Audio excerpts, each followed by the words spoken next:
Hello and welcome to this video on speed, distance and time.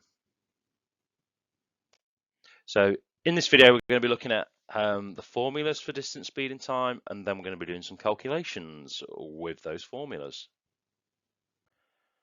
So here are your three main formulas for this. So distance is always speed times time. Time is always the distance divided by the speed, and speed is the distance divided by the time. And there's quite a useful little formula triangle which can help you remember these. So the way these work is if you're doing distance, you cover up your distance on your triangle, and you've got your S and T next to each other to indicate that it's a time. So you can think about that algebraically. Whenever you have two letters next to each other, it means multiply.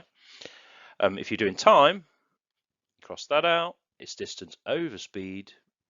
So when it's like a fraction, it always means divide if you're thinking algebraically.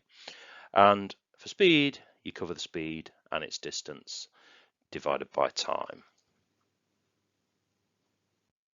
Okay, let's move on to some calculations for these then. Okay, so first question then. Adam has cycled 24 kilometers in 2 hours. I'd like you to work out his average speed.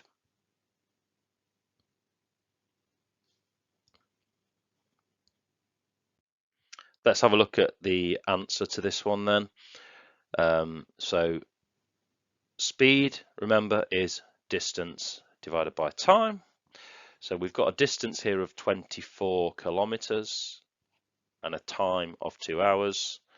So if we do 24 divided by 2, we will get 12 kilometers per hour. And the reason it's kilometers per hour, remember, is because we've got our distance in kilometers and our time in hours. If we were working in miles and hours, then it would be miles per hour.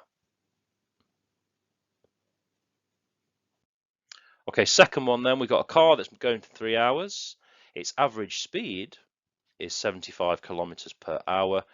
We need to work out the distance the car travels.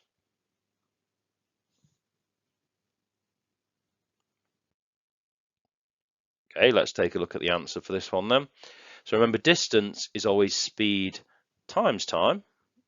So we've got a speed of 75 kilometers per hour and a car time of 3 hours. So if we do 3 times 75, we will get 225 kilometers. And just think about what this actually means when you're given the speed. When it says kilometers per hour, that means if you traveled for 1 hour at that speed, you would move for 75 kilometers. So kind of always think of it like that when you're doing these.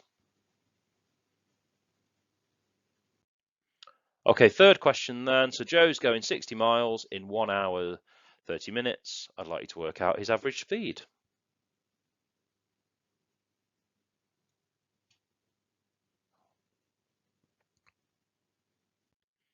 Okay, let's go through the answer to this then. So always remember that speed is distance divided by time. Now, you've got to be really careful with time on these sorts of questions. So we've got 1 hour, 30 minutes here. Now in hours, that's 1.5 hours, because remember that 30 minutes is half an hour or 0.5 hours. So be really careful. Sometimes you see people write this as 1.3 hours. It's not 1.3 hours because there aren't 100 minutes in an hour. Okay, so always be really careful when you do these calculations. So this is why we need to do 60 divided by 1.5, because that 60 miles is being shared across that 1.5 hours. So then we've got 40 miles per hour as our answer.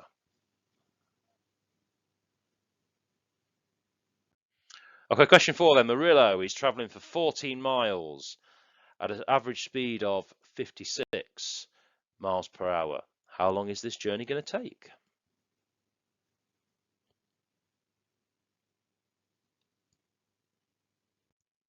Okay, let's have a look at the answers for this one then. So remember, time is always going to be distance divided by speed. So we've got a distance of 14. We've got a speed of 56 miles per hour. So if we do 14 divided by 56, we get 0.25 hours. So it's less than 1 hour. So we need to turn that into minutes, really. Now, remember, there are 60 minutes in an hour. So if we do 0.25 times 60, we get 15 minutes. And you might have also realized that 0.25 is a quarter, and we often refer to a quarter of an hour as being 15 minutes.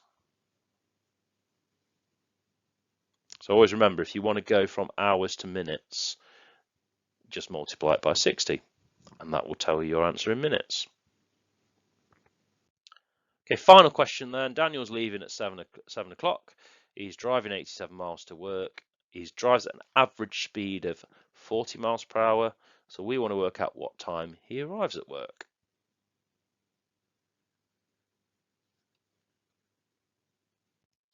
Okay, let's take a look at this one then. So time, remember, is always distance divided by speed. So if we do 87 divided by 40, we get 2.175 hours. So this 0.175 is the tricky part of this question here. So we know we've got 2 full hours. So if we take that 0.175, multiply it by 60, that gives us 10.5 hours, sorry, 10.5 minutes.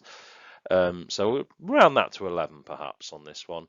So he's taken 2 hours and 11 minutes to get to work, and 2 hours 11 after 7 o'clock is 9:11 or 09:11 or 9:11 a.m. So you've got to use one of those with time. So always remember, use AM or PM or use the 24-hour clock format for this. Okay guys, thank you very much for listening. So please hit subscribe, and there's loads more videos coming your way, including one on distance time graphs.